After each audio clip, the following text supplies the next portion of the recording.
this is about whānau. It's a whānau approach. We're not punitive, and again, we try and get to the core of what's happening, so we don't necessarily focus on the offending, we focus on the why and how can we help them moving forward. I believe that punishment mostly harms the punisher. I believe that when harmful or disruptive experiences happen to us, they're upsetting and they're disorienting. But if we could see life through the lens of the perpetrator, it might make a little bit more sense as to why a person was behaving the way that they were. Because when something happens, it's never the end of the story. When something happens, it's never the start of the story. And I've been through the court systems before with whānau, and it's just over until something else happens again, and then it's the same thing put in place. Whereas this, it's personal, it's community, and we're going to continue to be there for our whānau. It's just not kicked to the curb once your name's been read and the hammer's been put down. There's just a continuation. It's a different result when people come in. They're more relaxed, and it feels like they've got something lifted off them, and the results speak for themselves because you put that against court. Once you go through court and that's it, it's done and dusted. You've got that red X against your name, whereas when you go through Te Pae Oranga, people actually do follow through with what they say they're going to do. If you're working with our whānau, it's no use lying to a lie or stealing from a thief. So they have that understanding of what the relationship is going to be. It's being honest and transparent, but also being challenging. Sometimes I know my white hair does a lot of things, and you get that respect from our young ones. I do, anyhow. So it's about how we react to what our young ones do. It's more of a whānau system, actually, I think, with us old dears there sitting with the staff, even with the police.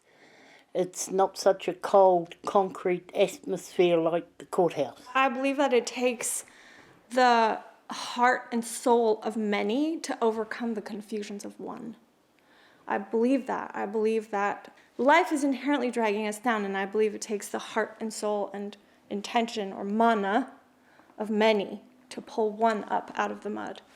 And that's the value of community, that's the value of tribe. I think that's how it should be. Oh, we've seen it there, even in the last couple of times we've been there. They come in with the look on their face that they're there to have a fight, an argument. They're hyped up. But by the time they've finished, they're just so you can see the relief just leave their faces. That for me just makes me want to cry, because for me that's about life. If we could make every person believe in themselves as a human being, and all those humane qualities, respect, love, self-esteem, hope, being able to dream. If we have those humane qualities in our lives, I believe we are good human beings. It's about putting them back together again, because a lot of people are dismantled in different ways. A lot of them are confused. And so it's really, really important that we stay focused and that we can speak to them honestly from a hard experience, from knowledge and experiences we've gone through, that we can speak into their lives. We can't assume that they had that kind of upbringing. I think it's just a domino effect for our whānau, and I think if we get the low offending in the beginning, of the offending, and we support that participant to stop or to not reoffend, then I think they've got enough support around them for it to not keep happening again, and for bigger issues to then manifest and come to fruition. I think it's important that we help our whānau in the beginning, and we help them from the beginning to the end. Because it's to help stop the reoffending. It's not to punish the people. It's just they do have to. We do come up with pathways where they right the wrong and mend the harm that they've caused, but to stop the reoffending, they need support to stop them from doing what they're doing. So whether that's counselling, whether that's driver licensing support, even just writing a reflection where they have to stop and think about what they've done and the impact it's had on people, their family even. You can see we've had people break down in their Hui Matuas because they just get to see the effect that it's had.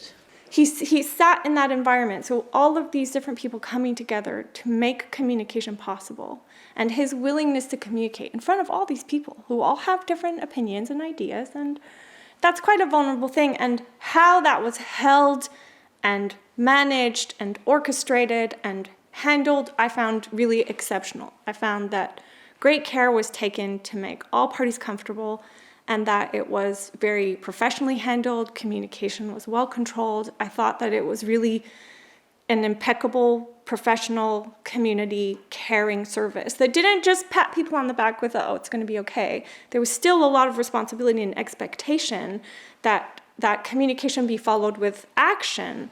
But I felt that New Zealanders had something really valuable to be proud of. That if this was a seed being sprouted in their culture, then this culture has an unusual advantage over many right now. So as a person new to New Zealand, I was marked by that experience.